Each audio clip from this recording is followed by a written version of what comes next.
Oke, halo guys, welcome back to Korea Remit bersama orang Korea yang kemedit.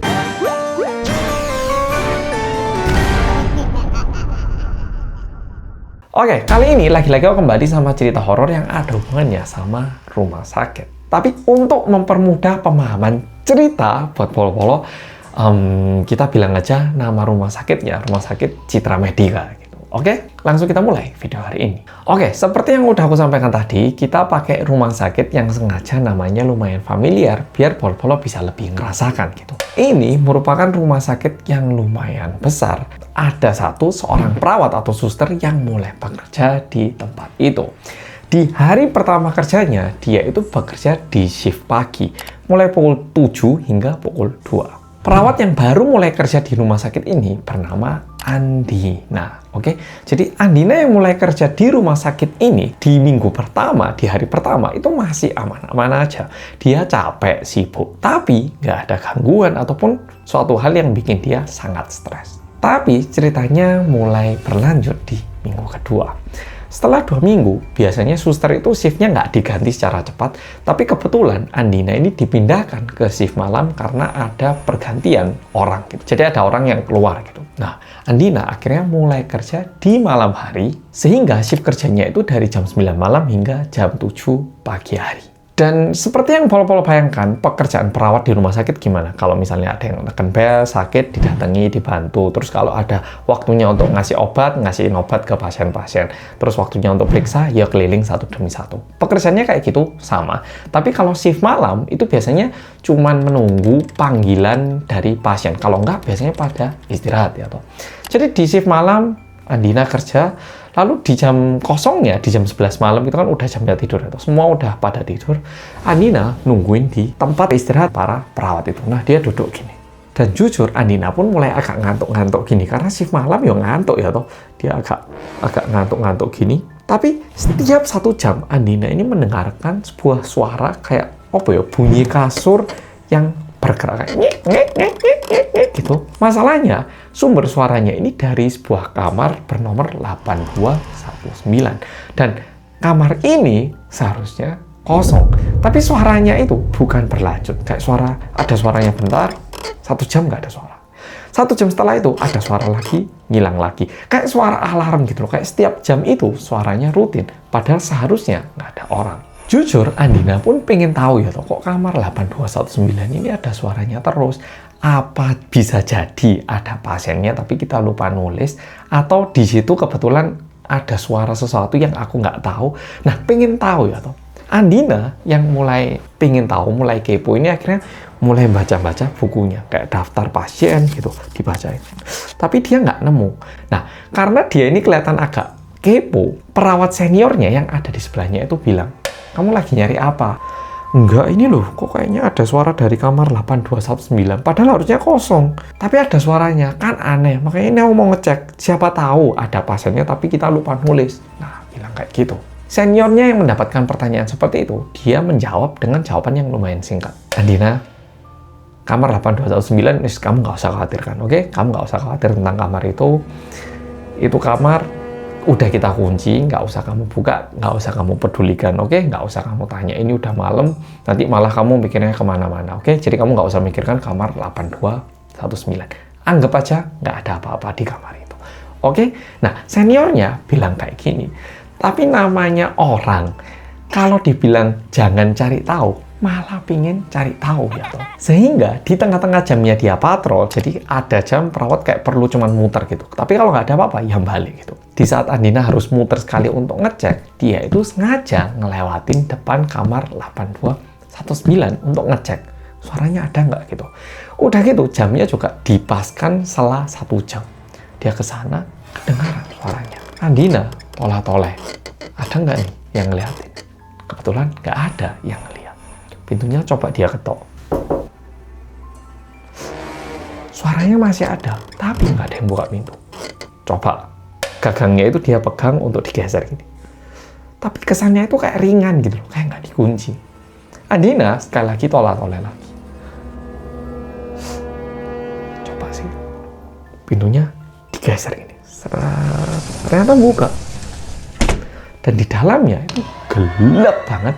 Cuman ada kasur dan terkesan ini bukan kamar kosong.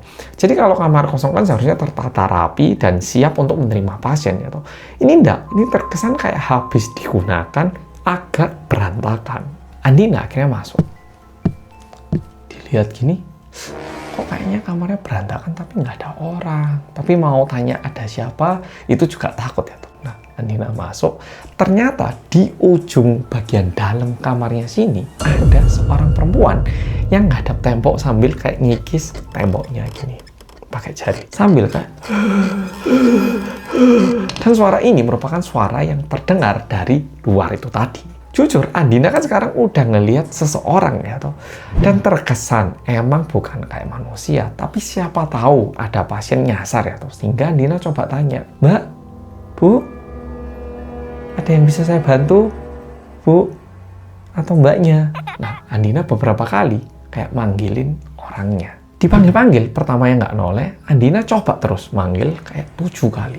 Nah, pas yang ke-7, tiba-tiba orang yang tadinya itu terus-menerus megangin tembok ini berhenti, tangannya turun, pelan-pelan, noleh ke arahnya Andina.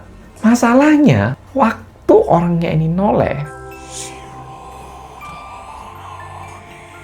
mukanya itu terkesan muka yang habis kayak dihancurkan sama seseorang menggunakan alat berat. Jadi bukan kayak cuma ditonjok, tapi benar-benar kayak pakai palu ataupun alat berat yang parah gitu. Terkesan kayak ada patah tulang di bagian mukanya, kayak tengkoraknya itu ada yang retak gitu. Dan dilihat baik-baik, mukanya itu terkesan kayak ada darah ngalir. Pokoknya menyeramkan. Dan Andina yang tatapan mata sama ini orang, akhirnya dia mulai jalan mundur dan teriak keluar dari kamar 8219. Andina lari. Nah, pas lari, dia kan pokoknya asal lari atau nggak ngelihat dengan baik, soalnya takut dikejar gitu. Nah, pas lari, tiba-tiba dia tabrakan sama seseorang. Bang, Andina terjatuh. Dan jujur, Andina itu takut banget. Siapa tahu orang yang di belakang tiba-tiba udah di depannya gitu. Nah, dia pelan-pelan coba lihat ke atas. Ternyata seniornya untungnya. Seniornya langsung bantu Andina untuk berdiri, terus tanya, "Kamu ke kamar 8219 ya?" Dibilang kayak gitu. Andina bilang, "Ya kak, tadi ada suara jadi saya masuk, tapi di dalam ada cewek yang ngeri banget kak." Gitu. Seniornya baru bilang ke Andina tentang cerita berhubungan dengan kamar 8219. "Andina, ini sebenarnya aku nggak suka ngomongin tentang hal ini, tapi toh kamu udah masuk ke kamarnya. Ini rumor di rumah sakit kita. Jadi kamar 8219 ini dulu pernah ada pasien yang meninggal. Tapi ini pasien sebenarnya pacaran sama salah satu dokter yang terkenal di rumah sakit kita. Lah, terus kenapa kok bisa meninggal di situ? Sebenarnya dokternya ini udah menikah sama cewek lain dan pasiennya ini bisa dibilang kayak simpenannya. Dan suatu hari pasiennya ini ketahuan sama istri aslinya. Nah, istrinya itu marah banget dan datang ke rumah sakit bawa kayak tang gitu. Dan ini dipakai untuk mukulin mukanya si pasien ini. Dikarenakan itu mukanya itu hancur banget. Tapi ternyata si dokter pun pacaran sama pasien ini cuman buat main-main. Jadi pas pasiennya meninggal, dokternya itu malah membantu istrinya. Dia membuat catatan medis yang palsu yang bilang ini pasien meninggal di tengah pengobatan. Jadi dokter yang kerja di rumah sakit ini yang harusnya menyelamatkan pasien itu ternyata malah bunuh pasiennya sendiri. Siapapun yang tahu cerita ini biasanya diburu sama si dokter, soalnya dokternya nggak mau kejadian ini diberitakan di luar. "Andina, sebaiknya kamu jangan ambil lagi shift malam di sini. Kalau bisa, kamu pindah aja tempat kerja." Setelah mendengarkan cerita ini, Andina benar-benar ketakutan untuk keliling, tapi karena dia itu benar-benar keliling secepat mungkin. Dan setelah itu, dia nggak mau lagi kerja di shift malam. Dan 1 bulan setelah itu, karena dia takut ketahuan sama dokter kalau dia pernah masuk ke kamar 8219 dan tahu tentang ceritanya, Andina memutuskan untuk pindah ke rumah sakit yang lain. Oke, Polo-Polo. Cerita kali ini memang ada kesan hantunya dikit, tapi bikin kita jadi sadar kalau yang lebih menakutkan itu bukan hantu, tapi manusia yang lebih mengerikan daripada hantu. Dan khususnya orang-orang yang memiliki kekuasaan, apalagi punya banyak duit, apa sih yang mereka nggak bisa lakukan? Oke Polo-Polo, kalau Polo-Polo suka video kali ini, bilang apa? Bilang rinding dong. Oke Polo-Polo, makasih sudah nonton video kali ini dan sampai jumpa besok.